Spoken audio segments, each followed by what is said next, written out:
Nemesis or William Birkin? That's a question a lot of Resident Evil fans out there have been asking, seeing which of these monsters overall made a greater impact in not only their respective Resident Evil titles, but also in the Resident Evil series as a whole, with William Birkin being the main antagonist of Resident Evil 2, and Nemesis being the giant obstacle that Jill had to face in Resident Evil 3. Both monsters highlighted their terrifying abilities and gave us Resident Evil fans games that were instant classics. Anyways, what is up you guys, this is DeVuH, and in this video we'll break down both Nemesis and William Birkin, and see which of these monsters had a greater effect on their respective Resident Evil title, but also which of them provided us Resident Evil fans a greater but terrifying experience. So as we dissect both of these monsters, please stay tuned to the end of the video as we cover aspects like their in-game battle mechanics and abilities, their presence in the game, and their overall impact for the respective plotlines. So starting off with William Birkin, making his debut in Resident Evil 2, where we discover him to be the scientist that created the powerful G virus, a mutagenic strain that would cause the host to mutate continuously. Anyways, as he was appreciating his creation of this new virus, he was surprised by Umbrella operatives who were sent to retrieve the G virus samples. By the end of the encounter, we see William dealt with multiple gunshot wounds to the right side of his body, and the Umbrella operatives are at haste after retrieving the G virus samples. Unbeknownst to them though, William was still holding a sample of the G virus, which he subsequently injected into his own body, because the G virus was known to revitalize cellular functions, which was stated by William's wife, Annette Birkin. Are you telling me that he injected the G virus into his own body?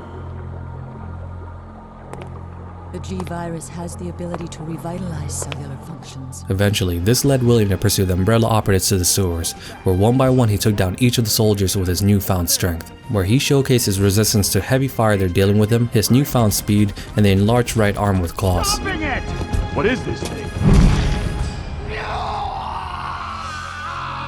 So after this initial background of William Birkin, we the players in Resident Evil 2 are now in for a treat fighting this G-mutated monster, who with his many iterations of the G transformation will give us a great but terrifying time, where throughout Resident Evil 2, we face William Birkin several times, starting with his first G-malformation form, where he still has some semblance as a human being, to his eventual final blob form in Scenario B. With each encounter with William progressively becoming more difficult compared to his previous transformation, we the players had to adopt our in-game strategy fighting this monster as well, because we can't use the same tactics that we did with our initial encounter with William, where we're able to shoot him from a distance since he wasn't as mobile compared to his later horrifying transformations, where he displays the ability to jump on higher ground to cover the distance that us players have created, to his new trait of running towards us during our final fight with him in Scenario A. Anyways, talking about his final fight in Scenario A, this would presumably be the peak of his G-virus mutation, where he starts off with his 4 enlarged arms with claws, as he stalks you throughout the cargo room, but after receiving enough damage, William would start to mutate once more.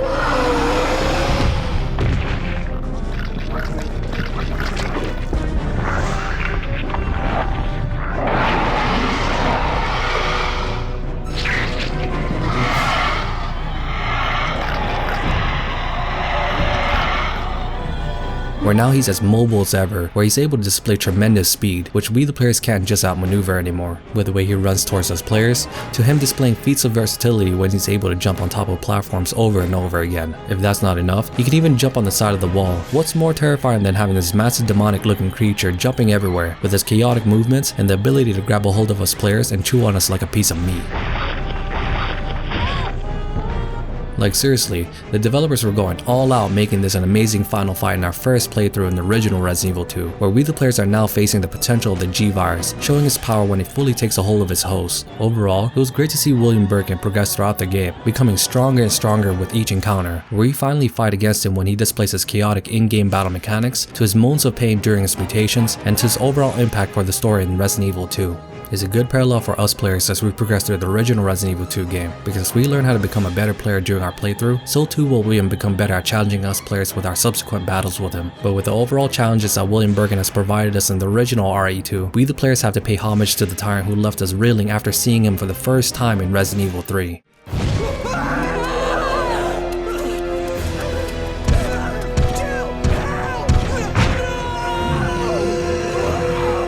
We see Nemesis make his first in-game appearance when he surprises both Jill and Brad at the entrance of the RPD station, where we see this massive tyrant jump right in front of us, roaring to the top of his lungs, where Nemesis eventually murders Brad right in front of us. But after the onslaught, we then see Nemesis hone his eyes on Jill, with his sole objective is to eliminate the remaining STARS members. But with this initial encounter with Nemesis, we the players are in for one of the best and terrifying times we had to this point in the Resident Evil series, where we have this tyrant sporting his iconic trench coat limiter, running towards us players, displaying a speed that we haven't seen yet in the Resident Evil Evil title during its time. Anyways, we quickly learned that we can't just outrun this tyrant like we did with any other monster in the game, because even with the new dodge mechanic that Resident Evil 3 has added, it was still an arduous task to not be caught by Nemesis. Because once caught by this tyrant, Nemesis would either throw us on the floor, which would cause Jill to stagger for a couple of seconds, or he would perform his insta-kill move, where he would pick us up in the air and proceed to kill us in a similar manner like he did with Brad.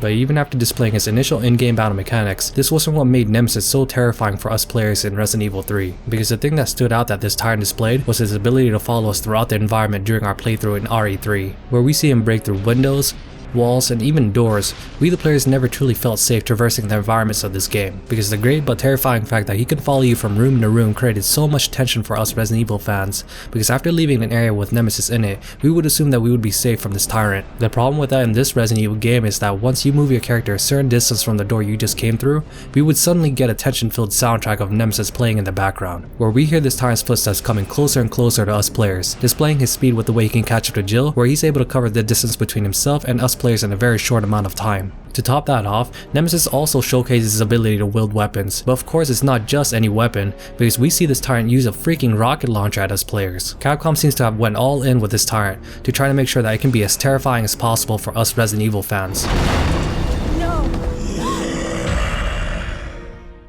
But anyways, another great aspect with Nemesis is the tension that he brings, even when he's off screen. Because during these tension-filled times of Nemesis' absence, we the players get a great soundtrack that plays when he's nearby. It almost makes us players not to want to move forward with our characters, because he may pop out right in front of our screen and yell out, "Stars."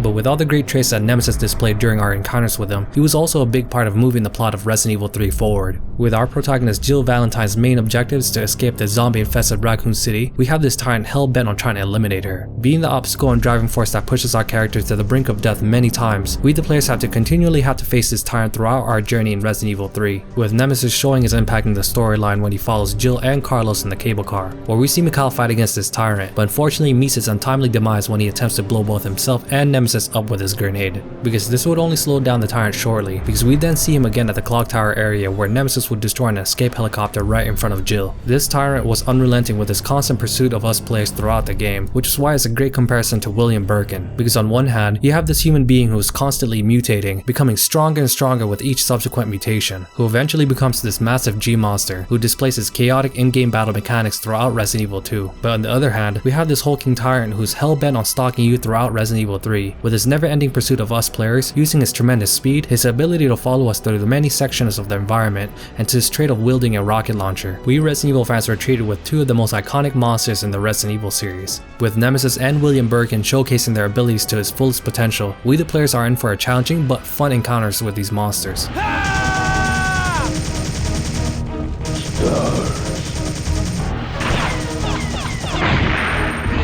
Both William Birkin and Nemesis became a pivotal part of their respective titles, providing us Resident Evil fans fear that we haven't seen in the survival horror title during their times. Only time will tell how both these monsters will present themselves in today's modern gaming climate, especially since the new Resident Evil 2 Remake is just a couple of weeks away from its release. Also, us Resident Evil fans are hoping to have some type of confirmation from Capcom themselves to let us know what's going on with the development of the Resident Evil 3 Remake, because we can only imagine the horror that both these monsters will provide us in their remix version, seeing them completely fleshed out and taking full advantage of the new RE engine, where we Resident Evil fans can anticipate the pure terror that both William and Nemesis will provide us in the future iterations of their respective titles, possibly showcasing the many abilities that they've shown from their classic counterparts, and adding to that foundation to create a boss battle experience that we have yet to see from any Resident Evil title so far. But overall, it seems like we're heading in the right direction with the upcoming release of the RE2 Remake, and if the trends continue to go on like this, I wouldn't be surprised if we see Nemesis again, showing him in a much more potent version of likes that we've never seen before. Anyways, thank you guys so much for watching my full video of Nemesis or William Birkin.